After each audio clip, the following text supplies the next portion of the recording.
जय माँ गंधर्वपुरवासिनी, माँ पीताम्बरा बगलामुखी का आशीर्वाद आप सभी भक्तों पर सदैव बना रहे। भक्तजनों, अगर आप जीवन में जगह जगह पूजा पाठ हवन अनुष्ठान करवा के परेशान हो गए हैं, लेकिन परिणाम शून्य रहा है, तो दूसरों के भरोसे पे बिल्कुल भी ना रहे। स्वयं साधना के पथ पर चलकर अपनी साधनाओं के माध्यम से जीवन की आने वाली समस्याओं को हल करें। परेशान सभी है, दूसरों के भरोसे पे बिल्कुल ही ना रहे। और वो साधना ही क्या जो भाग्य ना बदले। भक्तजनों, जीवन संघर्ष में उलझे ग्रस्त व्यक्ति की जब बात होती है तो उसके पास इतना समय नहीं होता है कि वह घर छोड़कर मुक्त रहे, साधु सन्यासी की तरह केवल साधना ही करता रहे। सामान्य व्यक्ति अगर थोड़ा समय निकालता है तो साधना के लिए तो उसे परिणाम भी चाहिए होता है, क्योंकि उसकी भौतिक ज़रूरतें होती है और समय की उसके लिए कीमत होती है। मुक्ति, मोक्ष और निष्काम पूजा उसके तब मायने रखती है जब वह हर तरह से संतुष्ट हो, अन्यथा वह पूजा से भी लाभ ही चाहता है। उसे ऐसी पूजा साधना चाहिए जो उसका जीवन सरल करे, उसे सुख समृद्धि दे, किंतु अक्सर वह गंभीर साधना करके भी असफल ही रहता है। आज के समय में साधकों की बाढ़ आई हुई है, ज्योतिषियों की बाढ़ आई हुई है।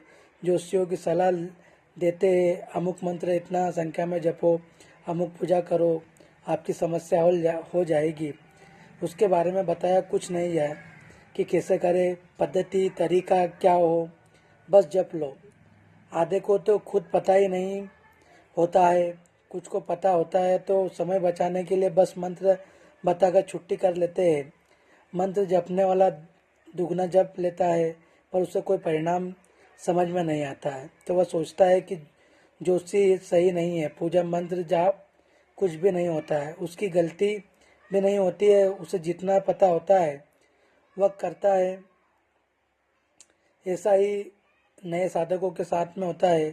तंत्र अथवा मंत्र यंत्र के क्षेत्र में अधिकतर आते हैं शक्ति पाने, चमत्कार करने के लालच में, कुछ अपनी समस्या दूर करने के चक्कर में, और कुछ वास्तव में मुक्ति की इच्छा से। पर 99% को अपेक्षित सफलता नहीं मिलती, कारण सही पद्धति, सही ज्ञान, सही तरीका नहीं पता होता।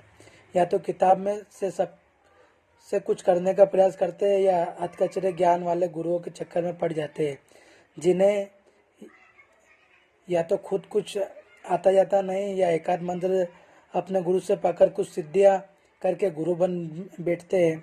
साधक बेचारे क्या रहे तो क्या करें, जब गुरु ही ऐसे उन्हें सही मार्गदर्शन नहीं दे पाता। गुरु जी को मंत्र का विज्ञान पता ही नहीं है, कैसे काम करता है, कहाँ किस मंत्र का क्या प्रभाव होता है, कैसे इसकी ऊर्जा साधक तक जाती है, कहाँ से आती है, कैसे इस ऊर्जा को प्राप्त किया जाए, कैसे मंत्र को जपा जाए, कैसे उसका उच्चारण किया जाए, कहाँ नाद हो, किस मंत्र को करने में कितना समय ले, आदि आदि बहुत सारी प्रक्रिया है। आज के समय में तो स्थिति और भी विषम हो गई है, इतने गुरु हो गए कि जितने वास्तविक साधक भी नहीं है। किताबें पढ़कर, गूगल गुरु से ज्ञान लेकर, एक दो मंत्र करके साल 2 साल आधा अधूरा साधना करके गुरु बने हुए महान आत्माएं। साबर मंत्रों की साधना करके तंत्रोक्त और वैदिक मंत्र बांटे जा रहे हैं, छोटी छोटी साधनाओं की रेवड़ियाँ दी जा रही है। लेखक लोग गुरु बने हुए हैं, प्रवचन देने वाले दीक्षा दे रहे हैं, पैसा लेकर मंत्र दिया तो वो तो ठीक है, पर उसके बाद कोई दिशा निर्देश और समय पर मार्गदर्शन नहीं देते। इसमें उनकी ही गलती नहीं है, साधना करने वालों की अधिक गलती है। सबको तुरंत सिद्धि चाहिए, तुरंत शक्ति चाहिए और फटाफट उनके काम हो जाए, इसी को भुनाते हैं। आधुनिक गुरु और साबर मंत्र और कोई मंत्र देकर मुक्ति पा लेते हैं। समझ तो तब आता है जब मंत्र कुछ दिन कर लिया, साबर मंत्रों से कुछ छोटे मोटे उद्देश्य पूर्ण भी हो जाते, किंतु जब इष्ट के दर्शन की बात या तंत्रोक्त या वैदिक मंत्रों की सिद्धि की बात आती है तब अधिकतर असफल हो जाते हैं। अधिकतर व्यक्ति या साधक मंत्र जाप करते समय जबकि संख्या पर ध्यान देते हैं, अधिकतर का ध्यान होता है कि इतनी संख्या करनी है या इतनी संख्या करेंगे तो इतने दिन में इतना काम हो जाएगा। साधक साधना या अनुष्ठान या संकल्प को पूरा हो जाए, रटा रटाए ढंग से जल्दबाजी में मंत्र जाप करते हैं रोज और निश्चित संख्या के दिनों तक ही करते हैं। पर जब पूरा कर लेते हैं, जितनी जानकारी हो उस हिसाब से हवन आदि भी कर लेते हैं, तो परिणाम की प्रतीक्षा करते हैं, पर समझ में कुछ नहीं आता है। अब उनसे अविश्वास जन्म लेता है कि किया तो इतना, लेकिन प्राप्त कुछ भी नहीं हुआ। इतना दिन इतनी तपस्या की, कुछ नहीं हुआ। मंत्र जब पूजा आदि से कुछ नहीं होता, जो भाग्य में लिखा है वही होता है, आदि आदि साधक के जीव विचार आने लगते हैं। लोग ये ध्यान नहीं देते हैं कि जिस मंत्र का जप कर रहे हो वह सही है कि नहीं है, शुद्ध है कि नहीं, सही लक्ष्य के लिए सही मंत्र है कि नहीं, मंत्र का उच्चारण क्या होना चाहिए, मंत्र कितने समय में होना चाहिए, या कितना लंबा किस स्वर में होना चाहिए, इसका समय क्या होना चाहिए आदि। अधिकतर का ध्यान मंत्र जप के समय कहीं और घूमता है। अधिकतर जल्दबाजी में होते हैं कि कब जब पूरा हो और अमुक कार्य किया जाए। जैसे साधना पूजा न कर रहे हो, एक जिम्मेदारी पूरी कर रहे हो। जैसे पहाड़ों पर पहाड़ा रट रहे हो, देवताओं को नहीं सुना रहे होते हो, बुला रहे होते हो, वह तो कर्तव्य की इतिश्री कर रहे हो। देवता या इष्ट की और ध्यान एकाग्र होता ही नहीं है। भावहीनता में होते एकमात्र अपना लक्ष्य दिखाई देता है। देवताओं से मानसिक जुड़ा हुआ ही नहीं है।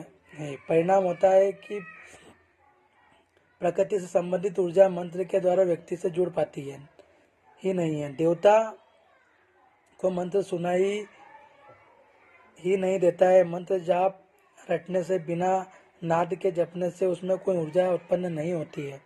वह आपके ही चक्रों को आंदोलित नहीं करता है, तो प्रकृति की ऊर्जा से क्या खाक जुड़ पाएगा और उन्हें आकर्षित कर पाएगा। यहाँ तक कि साबर मंत्र जिनमें न अर्थ होते न नाद, वह भी बिना भाव के काम नहीं करते। बिना भाव और आत्मबल के आप साबर मंत्र भी रटेंगे तो आपका परिणाम मुश्किल मिलना है। ध्यान दीजिए, हर मंत्र की एक विशिष्ट नाद होती है, विशिष्ट उच्चारण होता है, विशिष्ट देवता होते हैं। विशिष्ट मंत्र का विशिष्ट चक्र से संबंध होता है। विशिष्ट मंत्र प्रकृति के विशिष्ट प्रकार की ऊर्जा का प्रतिनिधित्व करता है और उसे आकर्षित भी करता है। साधक यह मंत्र जप वाले से जोड़ता है साधक को।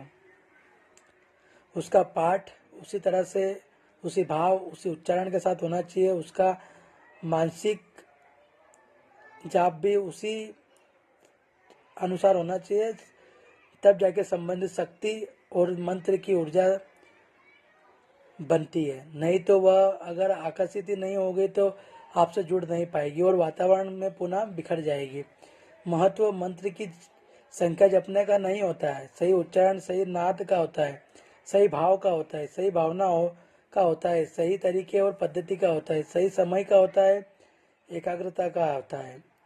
अगर यह सब नहीं है तो आप कई लाख भी जाप कर लो, करोड़ों में कर लो, आपको परिणाम मिलना मुश्किल है। मंत्र असंदिग्ध रूप से काम करते हैं, बशर्ते आप सही ढंग से आप उन्हें जप सके। अगर रटन जप करेंगे तो कुछ नहीं मिलेगा। इससे तो अच्छा है कि आप कोई जप न करो, केवल संबंधित देवी देवताओं के रूप गुण भाव में ही डूबिए, आपको जरूर लाभ मिलेगा।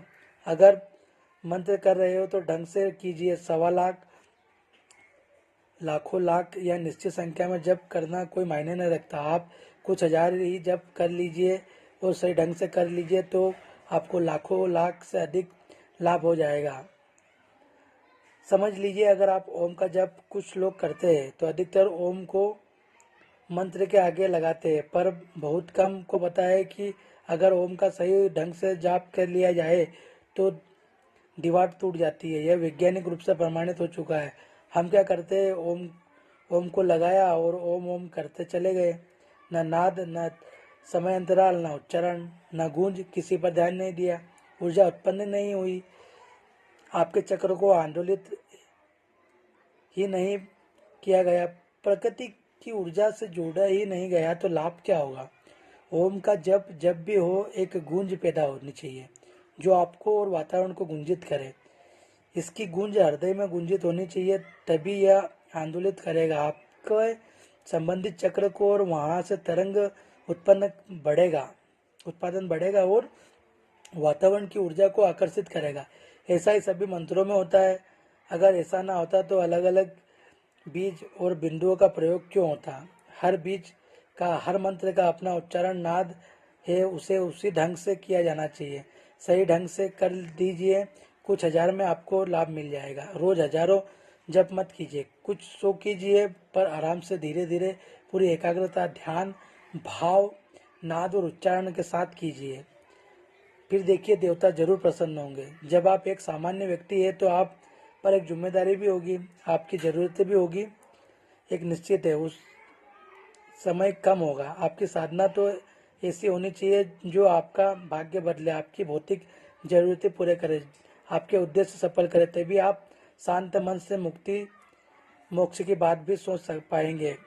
हमारा मानना है कि वह साधना ही क्या है जो भाग्य न बदले, जो चक्र जागरण न करे, देवी देवताओं सिद्ध न करे। ऐसा नहीं होता है तो समय की बर्बादी है।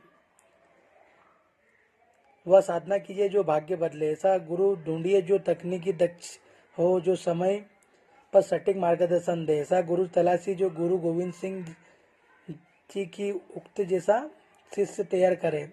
1.25 लाख से एक लड़ाऊं, चिड़िया ते मैं बाज बनाऊं।